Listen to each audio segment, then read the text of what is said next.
Boa noite, senhoras e senhores. Boa noite. Boa noite, vambora? Vamos chegando, vamos chegando. Boa noite, gente. Sejam bem-vindos. Sejam bem-vindos. Ver solicitação, ver quem é. Bora? Boa noite, gente. Boa noite, boa noite. Ô, rapaz, E aí, fera? tudo bem? Beleza? Tudo Tranquilo? bom? Você Ô, com essa. Daniel, Fala aí. eu tô fazendo a pauta aqui, estou um pouco preocupado, cara, com Por a quê? quantidade de coisa que a gente tem que falar hoje. Não Eu sei como é que a gente vai também. fazer. Eu também estou bastante preocupado e eu tive uma impressão muito parecida preparando do lado de cá. E, rapaz, quando a gente acha que o volume de acontecimentos vai estabilizar, pelo menos. Ninguém tá, Não, quer diminuir, não, mas pelo menos não. estabilizar, Só né? dar uma parada, né? Só parar de aumentar. É isso. Mas não, Deixa eu só cara. botar no. Pera aí. Plantão Petit, Isso. Quinto dia de guerra, né? selos à venda. Mas não vai caber aqui, não, cara. Não? Então Selos à venda. bota só plantão, então. Depois a gente bota no Petit podcast. aqui. Aí eu vou fixar aqui o comentário. Prontinho. Pessoal, sejam bem-vindos. Vamos dar só mais alguns minutinhos, o pessoal está entrando aí. Bem-vindos, bem-vindos, Rapaz, bem-vindos. Vamos lá. Vamos hoje tem falar muita coisa de hoje. economia. Hoje tem muita economia, hein, Tanguê? Tem muita Hoje economia tem. hoje, hein? Tem. Rapaz, o dia foi muito animado, negócio econômico. Quando eu Desde via, ontem, né? Desde ontem. desde ontem acontece uma coisa nova. Quando você acha. Hoje aconteceu o inacreditável, o impensável, o surpreendente. Mas a gente vai falar mais sobre isso ao longo do Eu nosso sei, encontro eu de sei do hoje. que você quer falar. Tem uma cruz no meio, não tem? Tem uma Tem cruz no uma meio. cruz no meio. Eu Rapaz, sei. a cruz no meio foi uma coisa que eu fiquei em choque. Inacreditável. É. Meu queixo caiu assim, bateu no chão, quase quebrou, de tão A chocado que impressão eu que eu fiquei. fiquei, a impressão que eu fiquei foi assim, gente, tá todo mundo indo, né? Vocês É, têm, você vai também? Você vai também? Vai também? Então, eu vou, hein? Então eu rapaz, vou. e depois, você já dá um pequeno spoiler. Rapaz, Mônaco entrou também, cara. Fiquei assustado. Mônaco. É o mundo Galileu agora. Virou Virou festa. bagunça, virou bagunça, virou bagunça. Mas quem tá firme? Quem tá firme do lado de Mister Putin? Também sei, também Você sei. também sabe? Vamos, Um monte de estrelinha, não é? Tem uma estrelinha, É, estrela pra vamos falar, cacete. vamos falar Atrás disso. estrela pra cacete. Falou há pouco agora, falou há pouco. Falou, negócio aí a gente não, nosso interesse em primeiro lugar. É isso. Rapaz, É isso, é ah, isso. vai ser Beleza. complexo. Então, Ó, pessoal, fala. temos selos à venda.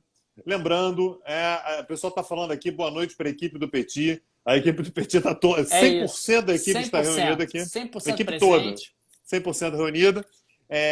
A equipe, só para lembrar, gente, o Petit Jornal é uma mídia pequena, independente. Temos muito orgulho aqui, sem qualquer tipo de ironia, muito orgulho, porque a gente está em primeiro lugar no Apple Podcasts ao longo dos últimos dias todos. Então, assim, está lá primeiro, à frente, aliás, de podcasts muito consolidados, muito tradicionais, gigantes, realmente, do mundo podcast. E a gente está se mantendo em primeiro lugar, né? Isso é por causa de vocês, estão ouvindo a gente e tal. Lembrem-se sempre, podcast não dá dinheiro, tá, gente? Assim, fazer podcast, mas tem alguém que está pagando, você não tem ninguém pagando a gente para fazer podcast. A gente vive realmente de contribuições, a gente vive do pessoal que chega junto, se torna apoiador, né? Então, querendo se tornar apoiador, poxa, é uma forma maravilhosa de financiar a gente. E durante as lives aqui, a gente tem os selos vendendo. Então, é uma maneira que você tem de oferecer uma grana para a gente também. Lembrando, o Instagram tem uma política, sei lá por quanto tempo vai durar isso, mas tem uma política atualmente que é de não ficar. Eles não retêm nada, 100% do que o Instagram, do que vocês compram de selo, o valor que vocês vendem de selo, são revertidos para a gente. Então, é uma maneira muito legal de contribuir.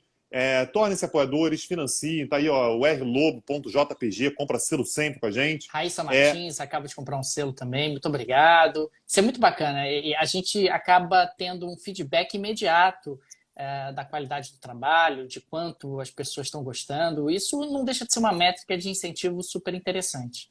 Eu e Pois é. Tanguy somos professores, a gente vive disso, quer dizer, então é super importante o pessoal que compra selos e apoia o Petit Jornal.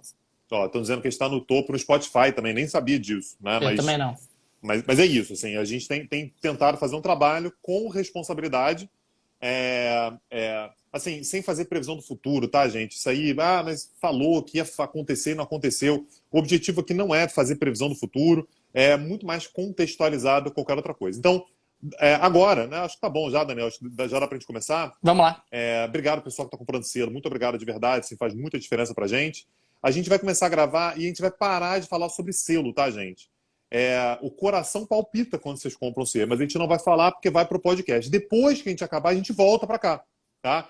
A gente pode bater papo aqui durante mais um tempinho. Então não vão embora. Se quiserem bater papo com a gente, não vão embora. A gente vai continuar por aqui. Mas agora a gente vai botar para gravar o episódio que vai para o podcast, que vai, enfim, que aí vai circular por aí.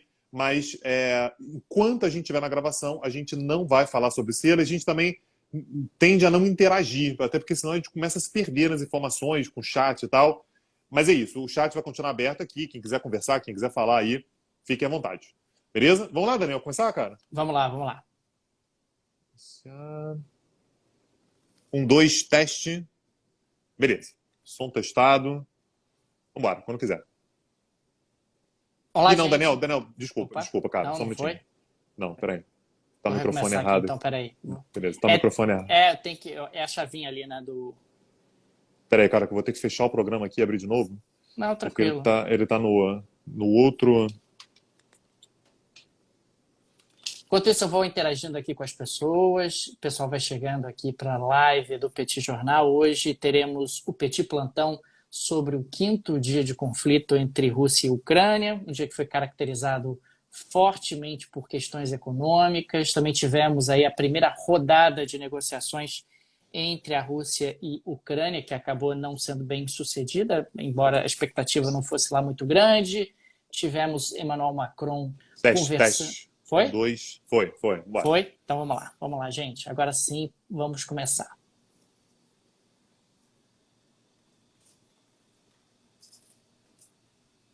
Olá, gente. Bem-vindos a mais um Plantão Petit. Esse encontro que agora se tornou diário nesse período de conflito entre Rússia e Ucrânia. Espaço onde esse que vos fala, Daniel Souza e Tanguy O Bagdadi, repercutem um pouco os acontecimentos das últimas horas. Aliás, ao longo das últimas horas aconteceu muita coisa. A guerra na área econômica se intensificou de maneira muito significativa. Houve diálogo entre Rússia e Ucrânia, teve telefonema do Macron. Não sei nem como é que a gente vai encaixar tanto assunto nesse nosso espaço de hoje. Vai ser bastante desafiador, mas é, sem dúvida alguma, uma oportunidade que nós temos aqui para destrinchar um pouco, para aprofundar um pouco tudo aquilo que aconteceu de ontem para hoje. E aí, Tanguy, tudo bem? Beleza, Daniel. A gente estava comentando aqui em off, né, que a gente às vezes acha que o volume de informações, o volume de acontecimentos, nem de informação, né, o volume de acontecimentos vai diminuir, mas parece que está crescendo. Eu acho que a gente pode começar como a gente tem começado nas outras semanas, né, assim, nas outras semanas. Estou acostumado aqui com o bate-papo semanal. Nos outros dias desse plantão, parece que a guerra tem já um mês, né, mas lembrando, ela começou na quinta-feira, né, então quinta, sexta, sábado, domingo. E a gente está gravando esse episódio aqui na noite da segunda-feira. Lembrando, a gente data todos os episódios, porque o episódio não vai durar muito tempo. Daqui a pouco vai até porque as coisas mudam, Tanguy. Inclusive, eu queria até fazer uma série de observações em relação a uma coluna que eu publiquei na última sexta-feira. Mudou tudo, completamente em função de algumas surpresas que rolaram pelo caminho. Pois é. Então, só para a gente datar, deixar bastante claro quando que a gente está gravando. Essa gravação está acontecendo no dia 28 de fevereiro. A gente está começando a gravação agora, são 22h38 da noite. Então, assim, eu estou falando isso porque depende da meia-noite e já acontece alguma coisa que muda tudo. Então, o objetivo aqui é exatamente deixar a coisa mais atualizada possível. E a gente pode começar, Daniel, com os acontecimentos, os fatos, principalmente na guerra em si. O que está acontecendo enquanto a gente está gravando agora, tá? É que, mais uma vez, Kiev, ou Kyiv, né, como dizem os ucranianos, e Kharkiv, né, ou a Kharkovia, então Kyiv lá no norte, né, lá perto da fronteira com Belarus, e Kharkiv mais na porção leste, né, mais perto, aliás, daquelas áreas que se separaram da Ucrânia, que a Rússia, enfim, declarou o reconhecimento da independência, né, então Luhansk e Donetsk. Kharkiv é a segunda maior cidade da Ucrânia. As duas cidades, Kiev e Kharkiv, estão sob forte ataque nesse momento.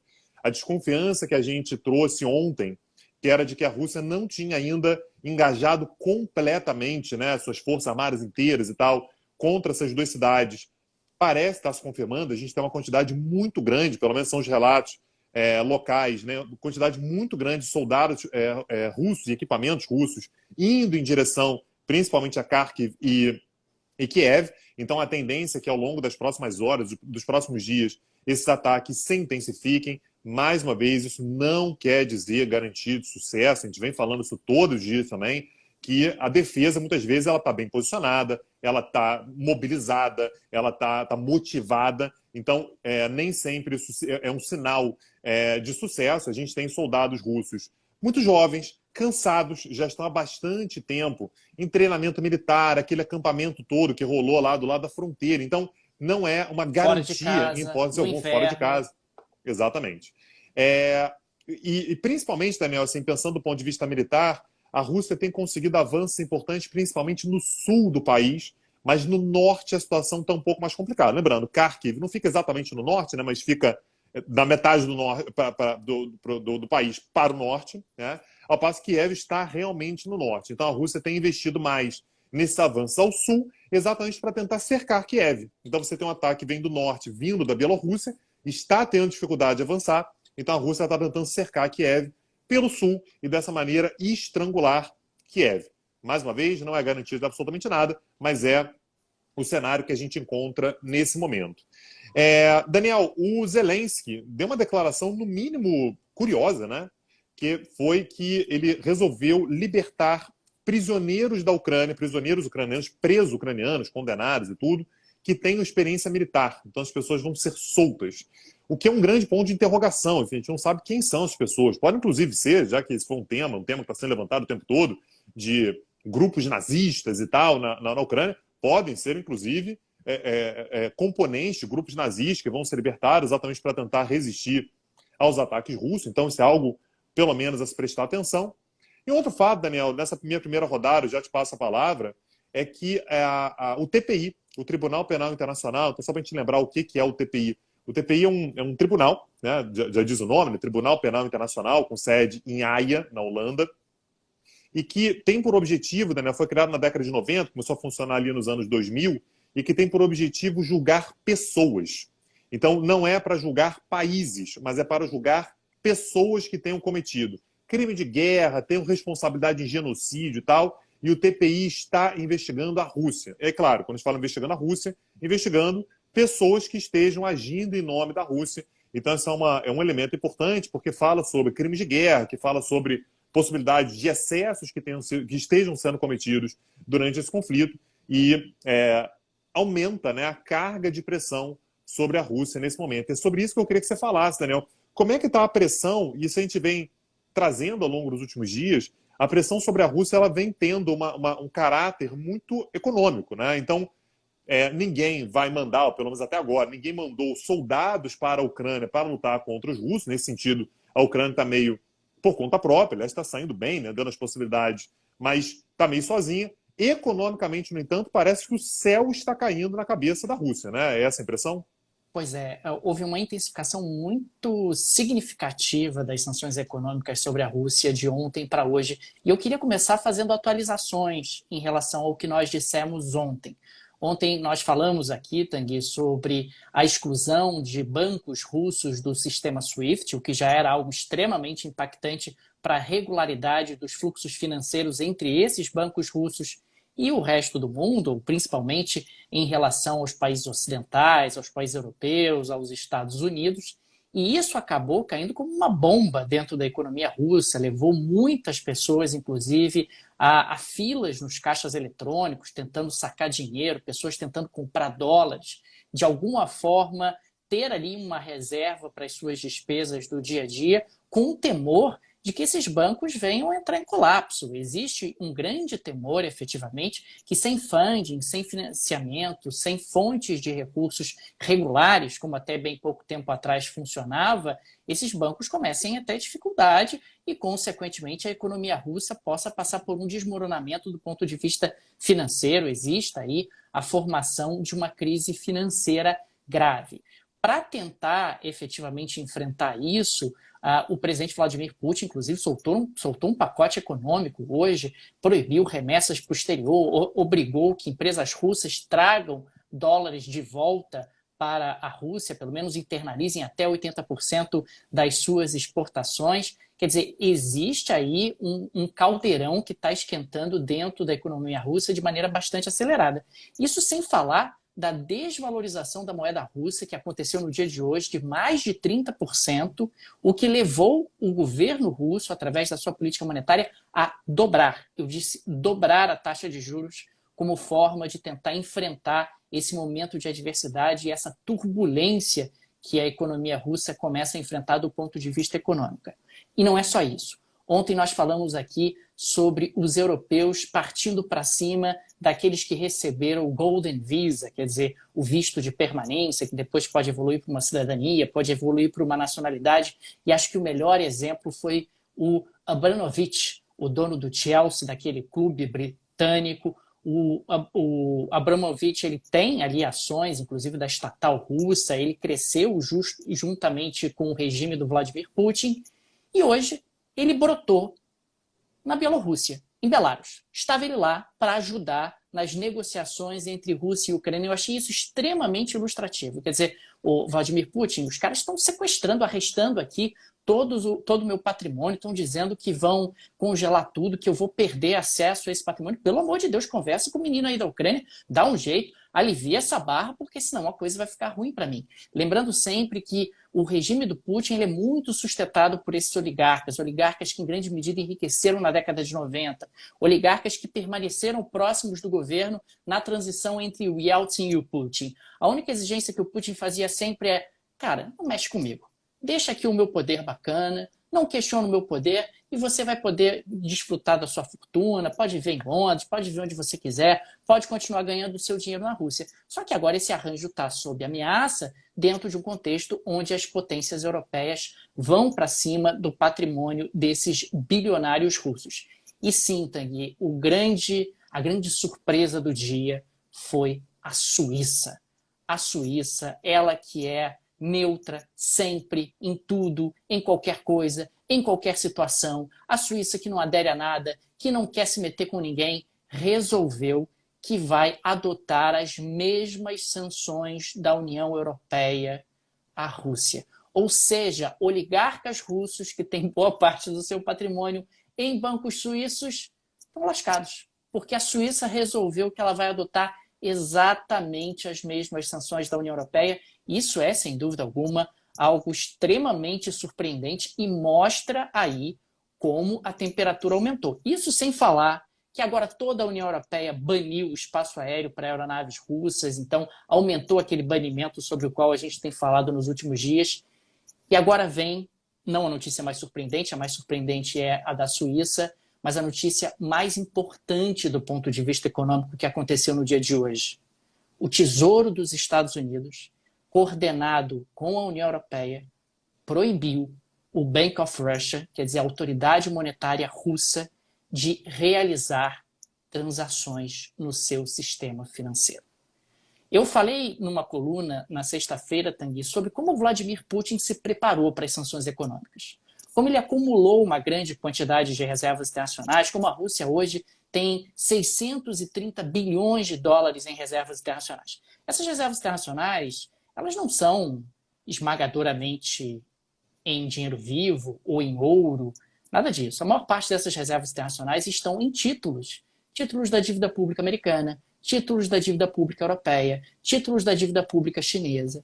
A partir do momento em que o Bank of Russia não pode negociar esses títulos no mercado americano e no mercado europeu, boa parte das reservas internacionais russas está congelada. Ou seja, o Putin, tenho certeza disso, ele não imaginou que as potências ocidentais iriam tão longe. Ele não imaginou que as potências ocidentais teriam uma coordenação tão azeitada num período de tempo tão curto. Ele apostou que haveria ali algumas defecções. Alguns países que diziam, não, deixa eu continuar negociando com a Rússia. Ele apostava particularmente na Alemanha, que a Alemanha ia roer a corda. E a Alemanha virou. A Alemanha resolveu fechar com os europeus e agora, com a adesão da Suíça, a coisa ficou ainda mais complicada do ponto de vista econômico para a economia russa. Temos uma moeda que se desvaloriza, isso vai gerar pressão inflacionária, existe o risco de uma crise bancária de grandes proporções que pode virar uma crise financeira, um quadro recessivo agudo. A coisa está ficando esquisita para o lado do Vladimir Putin e para a economia russa, Tanguy. Ô, Daniel, deixa eu te fazer uma pergunta, cara. A gente estava falando hoje mais cedo, e eu te fiz uma pergunta, eu queria reproduzir a pergunta aqui no ar, né, para todo mundo ouvir, que está ouvindo o podcast, que está assistindo a gente no YouTube, enfim, aqui no Instagram. Você acha que... Porque, assim, a gente já viu muitos países serem sancionados, aliás, pesadamente sancionados, né? Iraque, Irã, Líbia, Síria, Coreia do Norte, Venezuela, Cuba, mas todos com economias relativamente pequenas. Nem sempre economias minúsculas, a economia, sei lá, iraniana não é uma economia tão pequena assim, mas não se compara ao tamanho da economia russa, né? Também não é uma das maiores economias do mundo nesse sentido, mas tem uma economia ali comparável, assim, grosso modo, à economia brasileira. Sanções nesse nível, com um país com uma economia desse tamanho, a gente nunca viu. Assim, é uma experiência nova. A gente está andando por um caminho nunca antes percorrido. E um país que é muito importante do ponto de vista geopolítico, é o maior país do mundo em termos territoriais, é um grande produtor de petróleo e gás, ou seja, uma crise na Rússia mexe com o preço da energia, produção de energia, abastecimento de energia. É um grande produtor de trigo, e aliás, não apenas a Rússia, mas a própria Ucrânia, né? 1/3 do trigo do mundo é produzido por Rússia e Ucrânia, né? Então a soma dos dois ali. Então, esse é um elemento sério também. Você acha que esse colapso pelo qual a Rússia pode passar no curto prazo, que é isso, né? Assim, é um colapso no curto prazo, pode levar a algum tipo de recessão em nível global, em algo comparável que a gente já tenha visto nas crises mais graves? A pergunta que eu te fiz foi com relação à crise de 2008. Pode ter algo similar? Olha, Tanguy, você tem toda a razão quando você destaca que a gente está andando por um terreno que ninguém conhece. Nunca houve sanções dessa magnitude num país tão grande quanto a Rússia, numa economia tão grande quanto a economia da Rússia. Nós já tivemos até sanções econômicas piores com o Irã e com a Coreia do Norte. Sanções também gravíssimas com Cuba, mas com a Rússia não. Quer dizer, você não tem ali uma rede de proteção, uma nação que seja capaz de abraçar e proteger a Rússia por conta do tamanho da economia russa. Agora, sem dúvida alguma, se esses embargos se alongarem, pode ser que a gente tenha uma crise de grandes proporções na economia russa, e essa crise de grandes proporções pode espalhar para a Europa, e ao espalhar para a Europa, ela pode bater nos Estados Unidos e no resto do mundo, e sim, a gente pode ter aí uma recessão muito grave. É muito difícil saber se chegaria a ser algo tão intenso quanto a crise de 2008, depende de inúmeros fatores. Mas eu vejo esse caminho. Eu vejo uma economia russa potencialmente entrando em colapso caso esse embargo permaneça por um período muito alongado. O risco de colapso do sistema financeiro russo não é distante se esse embargo permanecer. A Europa vai ser afetada porque você vai ter impacto sobre o abastecimento de gás, vai ter impacto sobre o abastecimento de energia, vai ter impacto sobre o fluxo de comércio. Isso pode jogar uma recessão também na Europa e a Europa pode bater nos Estados Unidos. E aí espalhou para o planeta todo. Então é muito preocupante, mas me parece que Estados Unidos e Europa decidiram, após uma hesitação inicial, cara, vão em frente. Paciência. Se arrebentar a economia, a gente depois recupera, mas o que está acontecendo na guerra entre Ucrânia e Rússia me parece particularmente mais importante. É uma escolha que você acaba fazendo, mas o impacto é muito impressionante. E um outro aspecto que eu queria destacar, Tanguy, é que começou uma debandada de multinacionais da Rússia. O embargo começa a ser também um embargo privado. Você começa a ter empresas no mundo que estão fechando as suas operações na Rússia, estão saindo do país. E você começa a ter empresas que estão dizendo que eu não negocio mais com a Rússia. Não exporto para a Rússia, não faço negócios com a Rússia, por conta da imagem que a Rússia está tendo desgastada junto à comunidade internacional. Você fala muito bem sobre essa guerra, né, na rede social, na internet, e como a guerra também envolve muita imagem. E a Rússia está perdendo essa guerra da imagem. A Rússia claramente está sendo vista internacionalmente como uma nação agressora e, consequentemente, eu não quero ter a minha imagem associada a ela. Mas só para deixar 2 exemplos, hoje encerraram as suas operações na Rússia a British Petroleum, e a Shell. Só para a gente Duas pegar gigantescas, né? duas empresas gigantescas que atuavam até hoje no mercado russo e resolveram deixar o país. Mas você tem empresas no mercado automobilístico, a Volvo também resolveu sair. Quer dizer, está crescendo o número de empresas que embargam a Rússia voluntariamente. No âmbito privado, não quero mais me relacionar com esse país. Aliás, o Bank of China, a operação dele em Singapura, também suspendeu o financiamento a petroleiras russas. O negócio está crescendo num volume, numa velocidade muito acelerada, que, aliás, é algo que a gente destacou aqui em encontros anteriores. Se o Zelensky conseguisse alongar a guerra, a chance de aglutinar apoios a favor da causa ucraniana seria muito grande. É o atoleiro, né? A gente vem falando aqui nos últimos encontros aqui do atoleiro.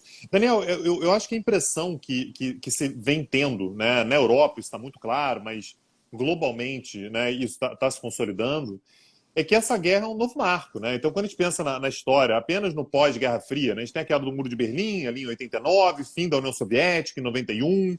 Aí a gente vai ter um marco no 11 de setembro, claramente, o 11 de setembro, um marco civilizacional importantíssimo. Eu acho que o início da guerra do Iraque também é muito importante, pelas mentiras todas, né? Uma guerra absolutamente ilegítima, né, e tal. A gente tem a crise de 2008, com o marco também, que reorganiza todo o sistema internacional. E eu diria que essa guerra agora já é um outro marco, né? Talvez a gente já tenha que pensar no pós-guerra.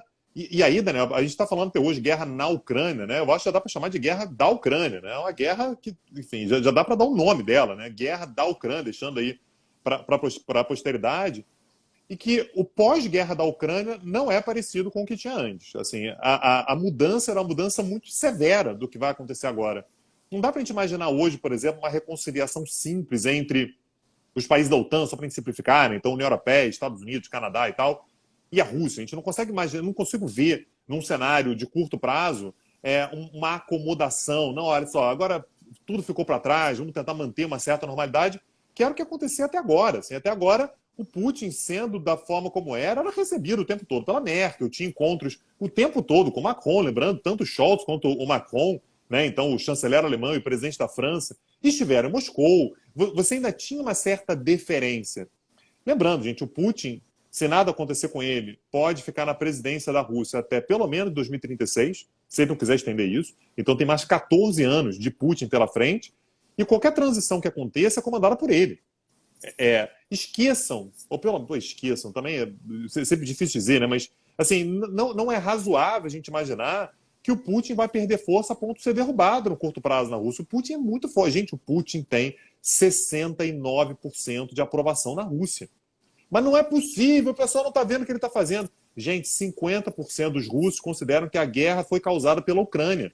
A culpa da guerra é a Ucrânia, a culpa da guerra é a provocação da OTAN. Então, isso aqui é independente de juízo e valor, tá? Mas os russos não estão se voltando contra o Putin. Então, a gente vê as manifestações, meu Deus, mas 4 mil pessoas foram presas pelo Putin na Rússia porque estavam se manifestando contra a guerra. Sim, e as pessoas são vistas dentro da Rússia como os arruaceiros antinacionalistas que estão atrapalhando o esforço necessário da liderança russa. É claro que você tem a dissidência, é claro que você tem a galera que não pensa assim, e não é pouca gente, mas uma parte significativa da população russa vai enfrentar essa dureza econômica dos próximos meses, dos próximos anos, com muita resiliência.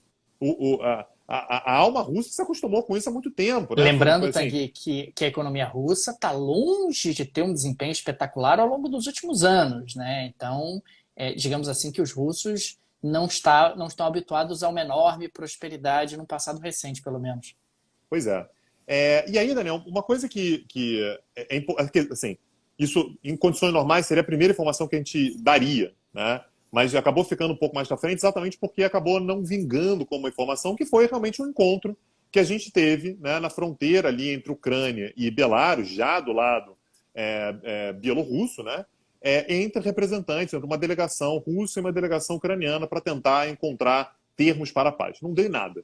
Tá? Então, a negociação ela foi até relativamente curta, foram trocadas impressões do lado de cá, do lado de lá, sem maiores avanços. As delegações agora voltam para suas capitais, né? Então, enfim, a delegação ucraniana volta para Kiev, você imagina, né? Nessa situação que a gente narrou aqui no início do episódio, para vislumbrar a possibilidade de uma segunda rodada de negociações. Alguns fatores complicam muito a chance de algum tipo de sucesso. Por exemplo, a Ucrânia, a gente falou aqui, disse que aceitaria negociar a possibilidade de, eventualmente, se posicionar como país neutro, desde que, né, a integridade territorial ucraniana fosse garantida.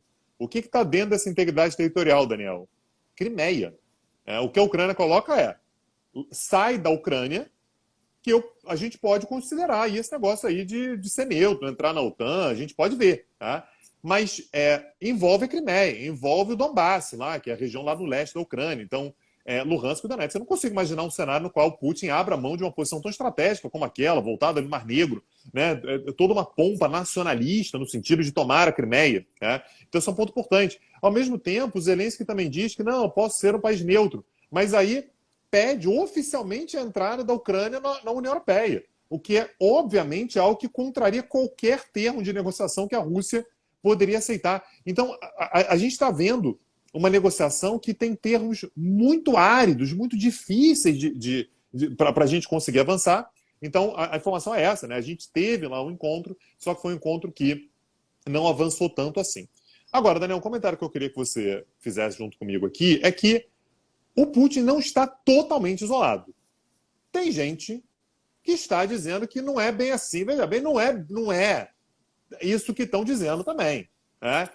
Então, assim, tem que entender o lado do cara também, porque, né, veja bem, atacou, mas, porra, quem foi que nunca atacou os outros, né, no momento ali de dificuldade? Quem é, Daniel? Me conta aí, quem é que tá passando um pano? Rapaz, seu Jair, entre um jet ski e uma cervejinha, cervejinha não, porque ele tem fama de não beber, mas entre um jet ski e ali E uma um Hot dancinha, Wheels, um Hot um Wheels Hot do Beto Wheels, Carreiro? disse que, ó, esse negócio de embargo aí, o Brasil não tem nada a ver com isso. O Brasil vai seguir aí os seus interesses de maneira pragmática. Você vê, um governo pragmático, né, Tanguy? Pensa aí nos interesses Muito, sim. nacionais e tal. E disse que, não, veja bem, né, o Brasil é neutro, e aí ele começa a dizer destilar todos os argumentos a favor da Rússia, mas o Brasil é Isso. neutro. Mas aqui tem isso, tem aquilo outro, mas o Brasil é neutro, hein? Nunca cometeria excesso, mas jamais cometeria excesso, não Jamais, tem excesso nenhum. jamais. Então, o que, aliás, é algo que a gente tem que observar com lupa ao longo dos próximos tempos, porque se houver o crescimento dessa onda anti-Rússia que está sinalizando, do ponto de vista econômico, pode ficar esquisito para o Brasil essa posição dúbia, essa posição até um pouco confusa, cacófona, que o Brasil tem apresentado ao longo dos últimos tempos. O presidente diz uma coisa, o embaixador na ONU diz outra coisa. O mundo fica meio sem entender qual é a do Brasil dentro de um contexto tão sério, dentro de um momento onde até a China está ali, né, olhando, opa, sei lá, ali Rússia é minha aliada, mas veja bem, também não quero fechar as portas com o Ocidente, quero continuar bem com todo mundo, fazendo negócios com todo mundo. Não era bem isso que a gente tinha combinado, Putin, tudo bem, você ia tomar Luhansk e Donetsk, mas por Kiev, aí você pegou meio pesado, né, Putin? Aí você começa também a atrapalhar o meu lado. Enfim, o Brasil não. O Brasil está ali com essa política externa absolutamente confusa, cacófona, ruidosa, dentro de um contexto muito sério, talvez o momento mais importante do ponto de vista do ponto de vista geopolítico nesse século XXI. E, Daniel, ontem a gente comentou também que o Conselho de Segurança da ONU tinha dado aquele jeito de contornar o veto russo. Né? Eu lembro que a gente falou bastante sobre isso aqui, tanto no sábado quanto ontem, mas principalmente ontem, né, na edição de domingo, né? Então a edição cujo título era o quarto dia de guerra, pelo fato de que a Rússia, naturalmente, óbvio, né, vem vetando qualquer tipo de resolução contra ela no Conselho de Segurança. Então foi acionado aquele mecanismo que a gente chama de Uniting for Peace, ou seja, você tira a discussão, unidos para a paz, né? Você tira a discussão do Conselho de Segurança, onde a Rússia pode exercer poder de veto, e joga para a Assembleia Geral. É um mecanismo raro de ser usado, muito poucas vezes foi utilizado. Então, na Assembleia Geral, a gente vai ter agora todo um processo para se votar, né, uma resolução falando exatamente sobre essa questão, onde naturalmente a Rússia não pode vetar. Então hoje, segunda-feira, começaram exatamente os discursos e dois discursos me chamaram a atenção. Né? O primeiro deles foi o discurso brasileiro, um discurso no qual o Itamaraty manteve a linha histórica do Brasil. o Brasil é favorável à resolução, as ações russas têm que ser condenadas, não é assim, porém, temos que olhar para um quadro mais geral.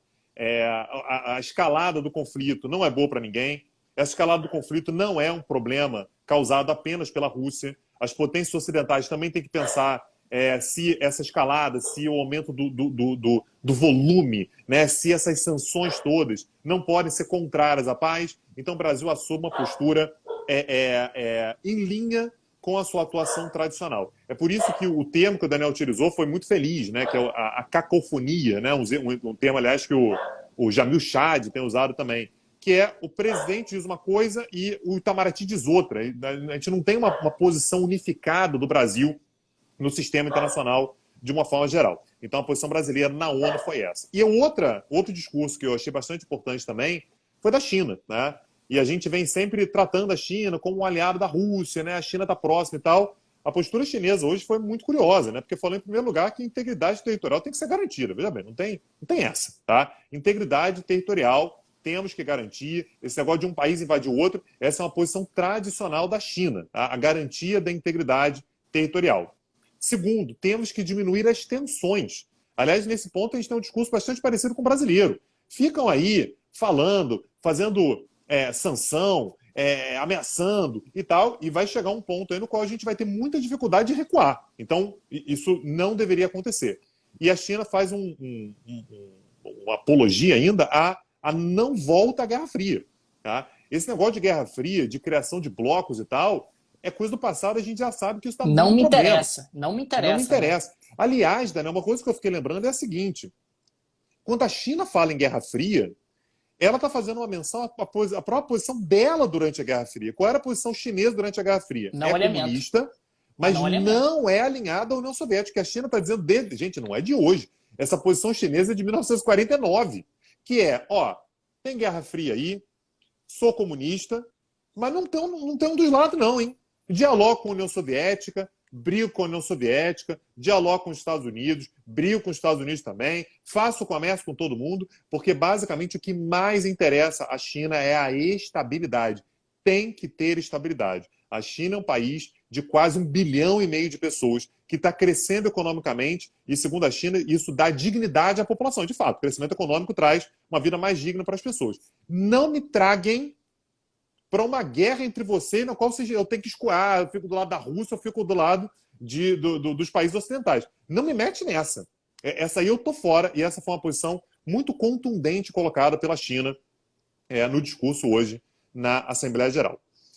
E mais um tema, Daniel, que eu vou emendar e eu te passo a palavra para você trazer mais alguns destaques aí, que foi a punição, que eu achei muito curiosa, né? As punições esportivas, né? Entrou-se numa onda de punição contra a Rússia, punição, e agora a Rússia está fora da Copa do Mundo, né? Então ela disputaria a última etapa lá, a repescagem com a Polônia. A Polônia já tinha dito que não disputaria, e a FIFA decidiu suspender a Rússia de qualquer tipo de competição, né, chancelado pela própria FIFA.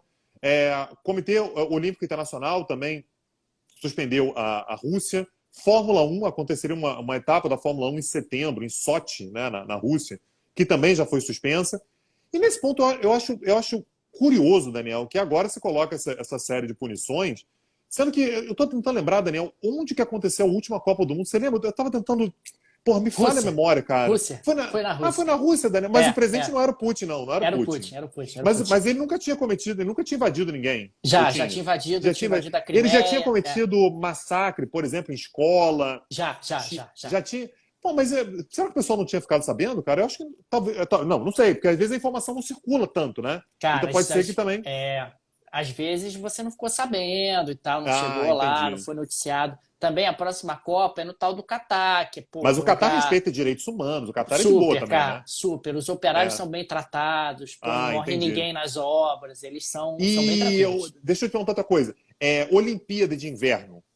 Essa última agora deve ter sido no Canadá, certamente, né? Não, foi em Sochi. Não. A de agora foi em Pequim. Agora a de Pequim, mas a anterior foi Sochi. Sochi.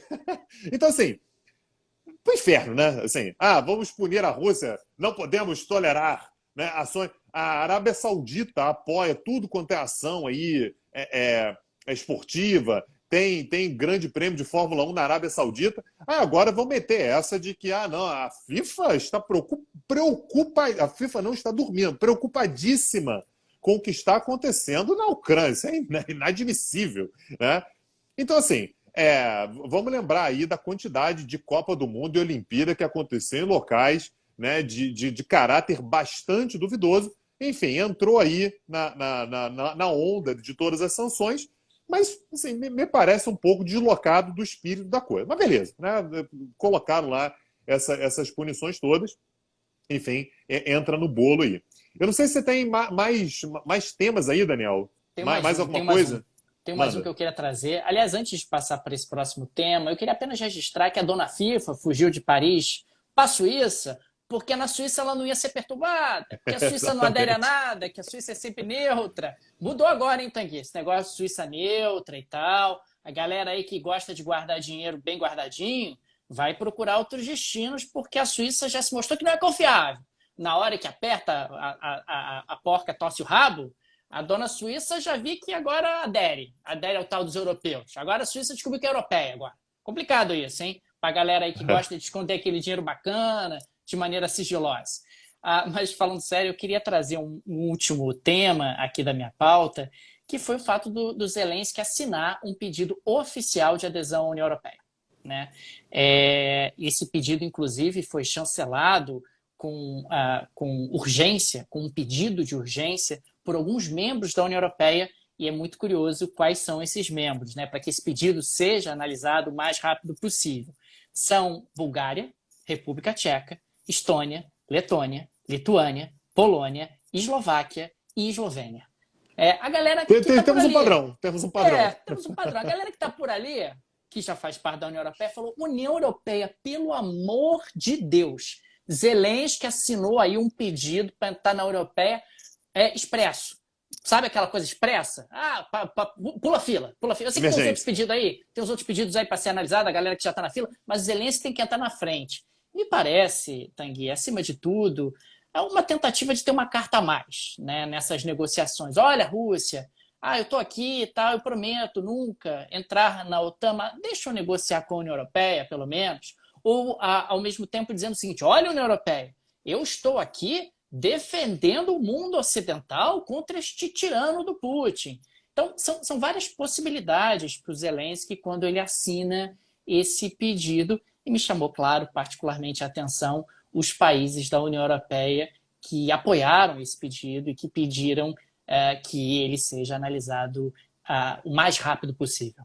Eu estou curioso, Daniel. Eu estou curioso. Estou ansioso para saber a posição de Dona Polônia e Dona República Tcheca e Dona Hungria sobre aquela história de repente, né, essa União Europeia maldita está tirando a nossa liberdade. De repente, eles querem o Zelensky junto com ele. Não, venha para cá, porque aqui nós temos liberdade. O papo todo de sair da União Europeia, de ter atritos com a União Europeia, ficou em segundo plano, né? Porque, assim, de repente, viram que esse guarda-chuva ocidental não parece mais tão ruim quanto parecia algum pouco tempo atrás, né? E o mais impressionante é seu Orbán. Seu Orbán agora é o maior recebedor de imigrantes e refugiados da história. Pode mandar. Eu quero. Eu sempre recebi. Pode mandar. Recebo, porque aqui é coração europeu. Eu sou contra a Rússia. Sempre fui contra a Rússia. Não tem nada a ver com esse Putin aí, não.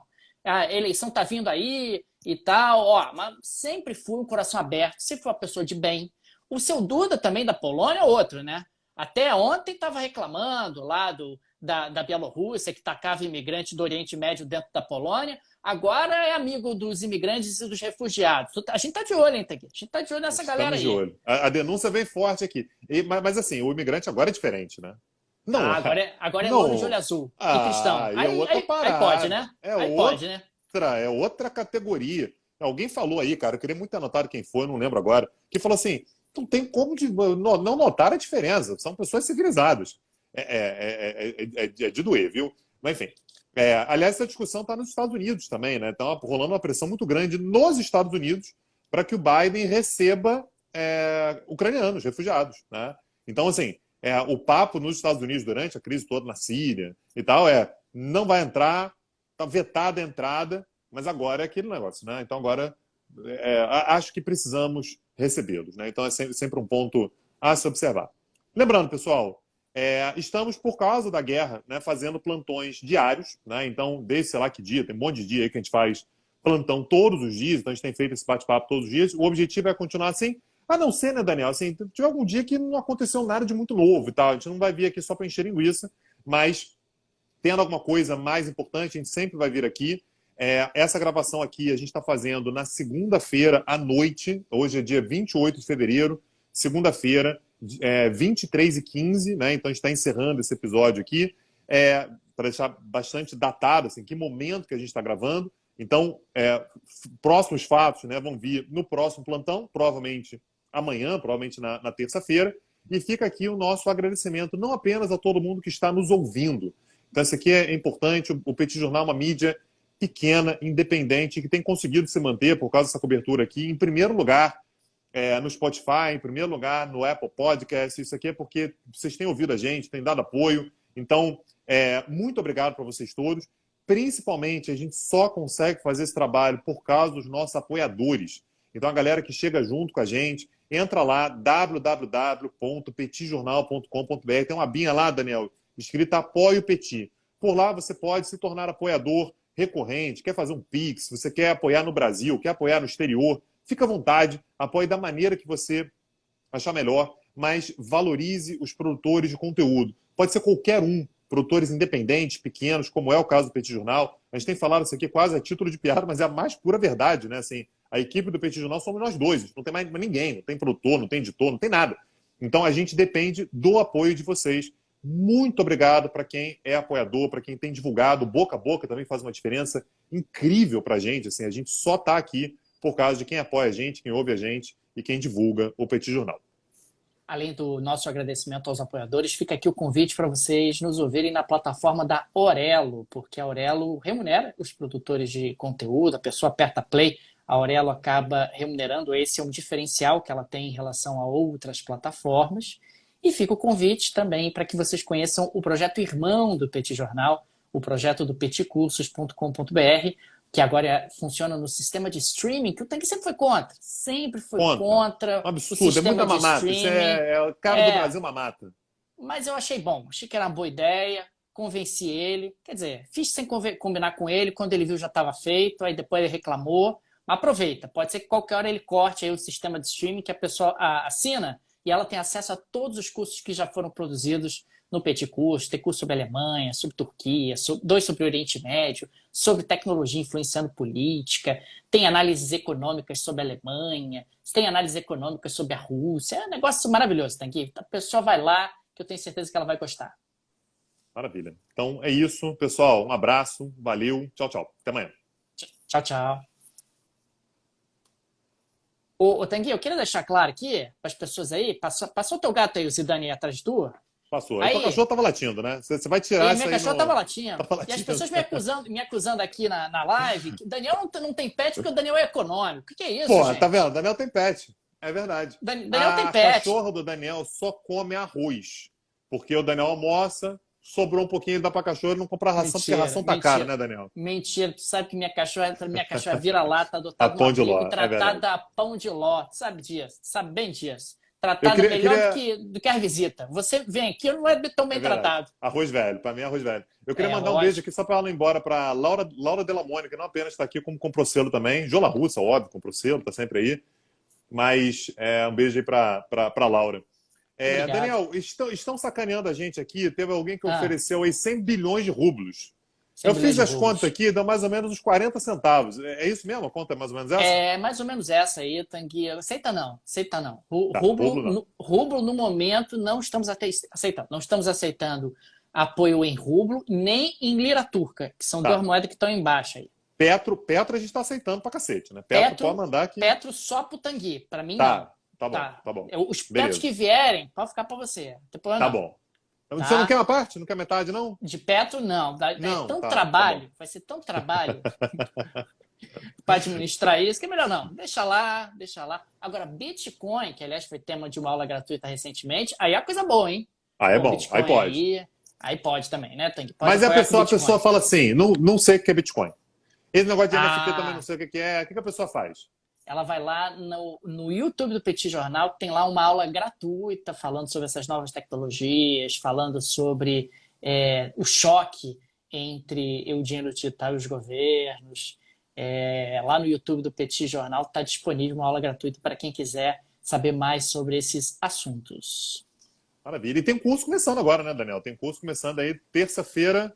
Amanhã não, que amanhã é terça-feira de carnaval. Esse carnaval que Rio de Janeiro, só para vocês saberem aqui, notícia, entrar em notícia do mundo, mas entrar notícia do Rio de Janeiro também. O Rio de Janeiro, o carnaval está normal, só não tem desfile de escola de samba. Pior que é verdade. Não tem essa, não tem essa. Assim, cara, só nós dois não estamos no carnaval. Só eu estou me sentindo um otário, porque assim, é um negócio inacreditável que está acontecendo no Rio de Janeiro. Todo mundo. Ainda mais tá nós, né, Tanguy? Carnavalescos, pessoas que, né, gostam do furdunço, do carnaval. Nossa, a gente sempre, foi muito. Já nos encontramos muito em bloco de carnaval, né, Daniel? Muito, aquele clima de montanha que o carnaval sempre nos proporciona. Então, amanhã, terça-feira de carnaval, né, a gente vai estar muito louco em casa. Não vai ter, né? Deve ser uma das pouquíssimas semanas do ano que não tem aula. Mas na outra semana começa. Mas vai ter live amanhã? Vai ter live? Vai ter live. Vai ter live. Então tá, então vai ter live. Tá bom. E aí, na outra semana, terça-feira, dia 8 de março, né, Dia das Mulheres, a gente vai fazer a primeira aula do curso intitulado O Dinheiro no Século XXI, em que a gente vai falar sobre qual é, assim, a nossa relação com o dinheiro. A relação com o dinheiro mudou ao longo da vida da gente, né, Daniel? Muito, bastante. A maneira pela qual a gente lidava com o dinheiro, pensava no dinheiro quando a gente era criança, completamente diferente hoje, e a tendência é que mude mais. Então a gente vai tentar não apenas falar sobre as mudanças que já aconteceram, como as mudanças que estão em curso, né? O que está mudando agora nessa relação com o dinheiro. Então começa, né, no dia 8 de março. Inscreva-se lá. Eu vou poder contar sobre a minha caderneta de poupança do Banerj, a caderneta verde? Novo, Daniel. Você já contou essa história 400 vezes, cara. Eu gosto dessa história. Você conta, Daniel. Que o Collor sequestrou, aí eu fiquei tenso, porque achei que meu dinheiro tinha sido sequestrado. Pode contar, Daniel. Aí a gerente do banco falou, não, fica tranquilo. Você vai ficar feliz se você contar? Você vai ficar feliz? Eu acho que sim, cara. Eu gosto de abrir o coração para as pessoas, né, eu cara? sei, Coisa boa, importante, falar né, cara? de infância. Fala sobre aquele seu álbum de figurinha do Ayrton Senna. Aí eu tenho. Álbum de Ayrton Senna, campeão mundial de Fórmula 1, cara. Tem esse 1, álbum. Fórmula 1, Roberto Pulpo Moreno, Nelson Piquet, a galera boa. Maurício Gugelmin. Aí, lembro de tudo, cara. Época boa. Quando você acha que a pessoa não pode ficar mais velha, aí vem o Daniel. Eu vi hoje o Tanguy dando entrevista. É a maior diferença da idade real da pessoa para a idade mental do Brasil todo. Se pode em outro lugar, pode até ter. No Brasil não tem. Não tem. Isso porque o Tanguy hoje, eu vi ele dando a entrevista lá no My News, aí tem uma hora que ele meteu lá. Porque quando a União Soviética caiu, eu lembro. Eu lembro. Tanguy. Mas lembra vagamente. Peraí, Daniel. Eu tinha 6 anos, cara. Você lembra das coisas que você tinha 6 anos? A única... Eu lembro da enchente de 88. Foi bem traumática a enchente de 88. Mas em 88 você tinha 6 anos. Tinha 6 anos, exatamente. Então, é isso. E eu posso externar o meu único sentimento que eu tive quando a União Soviética caiu. Foi um sentimento de angústia. Acho que eu já te contei essa história. Meu pai me obrigava a aprender todas as capitais do mundo. Tinha que saber as capitais do mundo, as capitais dos estados brasileiros. Um negócio tenso, enlouquecedor. Eu ficava sem dormir, tentando decorar aquelas capitais. Aí a porra da União Soviética acaba, cara. Aí o meu pai disse, rapaz, agora tem mais 15 países, né? Eu falei, não é possível, não, eu desisto. Não vou decorar a capital do Cazaquistão. Lá em casa eu tinha que decorar a capital de país e todas as capitais do Brasil. Mas era assim, o negócio era doido. Eu ia pra escola para descansar. Falei assim, ufa, porra, escola. Porque o bicho pegava. Se errasse a capital aí, cara, o negócio ficava doido também. Eu ficava nervoso, cara. Aí quando eu falei, vou ter que decorar agora a capital do Cazaquistão, do Quirguistão, do Turcomenistão, todo respeito ao Turcomenistão, mas não dá, né? Pô, não dá, não. É União Soviética. Irmão, tu continua tudo no meu Moscou. coração. Capital do Cazaquistão, Moscou. É lógico. Capital da Ucrânia. Moscou também. Sacanagem. Beleza. Então tá bom, Valeu, Daniel. Quem quiser comprar selo aí, tá à venda aí, tá, gente, ainda. Quem quiser se animar a comprar um selo aí para ajudar o Petit Jornal. A Gabriela aqui comprou selo, cara, falando que o seu Nelson Souza fazia isso. Fazia mesmo, né, Gabriela? Seu Nelson Souza era duro, fazia essas coisas. Mandava gente, decorar tudo. Seu doutor Nelson Souza, Eu morava na Tijuca, tá? O Daniel morava na Tijuca, o Daniel agora ficou emergente, aí foi para Barra. Mas eu morava na Tijuca, Daniel também, e os pais do Daniel continuavam morando na Tijuca. Eu vi o pai do Daniel andando na rua, gente, é igual o jeito de andar. Aí eu vi ele longe e falei assim, cara, aqui é o Daniel ou o seu Nelson. Não tem outra pessoa que podia ser na Tijuca andando igual o Playmobil daquele jeito, cara. Igual, igual, igual. Cara, juro pra você, eu nunca vi nada parecido. Igual. Tudo mundo que eu tô ensinando anda igual meu pai, cara, esse mesmo. Anda igual a ele? Igual, cara, igual. É isso. Ah, que beleza. Gente, okay, não, eu não moro nesse condomínio, não vou citar o condomínio aqui que o pessoal está dizendo que eu moro. Não é nesse condomínio, não. Queria deixar claro que não é nesse condomínio, não. Acho importante. Nem vou repetir. Casa, Daniel? Nem vou repetir. Não é casa, não moro em casa, gente. Obrigado. A casa grande, bonita que tem ali? Não, nada disso. Tem gente que tem 2 casas. Não é por aqui, não. Não é por aí, tá bom. Então, Valeu, beleza, gente. né? Não tem um senhorzinho com vários filhos que mora lá, não, cara? Tem. Tem vários filhos, assim? Tem 4, muitos filhos. Seu vizinho ali, não é? Não, e tem um dos filhos que, pô, pega todo mundo no condomínio. É um negócio desagradável, cara. Muito desagradável. Beleza. Manda aí, cara, que hoje é meu dia de ter que editar essa bagaça aqui, porque o pessoal acha que acabou o trabalho. Não, o trabalho começa agora. A parte mais chata, tem que ficar agora editando, isso aqui, a linha, porque isso aqui lá. Aí eu tenho que ter essa voz aí de tenor italiano, aí pô, explode o áudio. Aí tem que ficar baixando a voz dele. Tá direitinho. Mantive os 15 centímetros de distância aqui. Tá direitinho. A última vez, Daniel, que você editou, falou assim, deixa que eu edito. Eu falei, porra, vou dormir. Agora eu vou embalar, vou dormir lindamente agora. Aí o Putin invade a caralho da Ucrânia. É isso. É verdade. Não, e é verdade, cara, é verdade. E teve aquele dia que tu mandou áudio pela metade? Onde é que tu faltou a outra metade do áudio? Não, cara, mas sabe o que aconteceu? 1 hora pra achar você. 1 hora, porra, não, 10 minutinhos. 1 hora atrás de você. Não, o que aconteceu? Eu extraí o arquivo. E aí eu te mandei antes dele terminar de fazer o negócio todo. E assim, o computador deixa você. Você quer mandar? Você manda. Ele não fala assim, sinto muito, não está disponível para enviar. O computador fala assim, amigo, aqui é liberalismo. Você quer mandar? Você tem liberdade para mandar. Você quer mandar 75% do áudio só? Eu não vou ficar bloqueando a sua vontade de mandar aí. Rapaz, então... o Tanguy apareceu aqui no meu Twitter aqui, rapaz. Os ucranianos numa fábrica de cerveja que virou uma fábrica de coquetel Molotov, cara. Rapaz, os caras são bravos, hein, cara? Os caras são bravos. Tô falando sério, tá aqui na minha frente. Eu acredito, eu não duvido de nada. É uma matéria, cervejaria em Lviv e começou a produzir coquetéis Molotov. Cara, os caras encaixotando, metendo gasolina no coisa, a bandana ali em cima. Fala, os caras são bravos, hein, Tanguy? O tal do... O exército russo, sei não, hein, cara. Vai ser difícil, hein? Vai ser difícil. Beleza, Daniel. Valeu, gente. Um abraço. Tchau.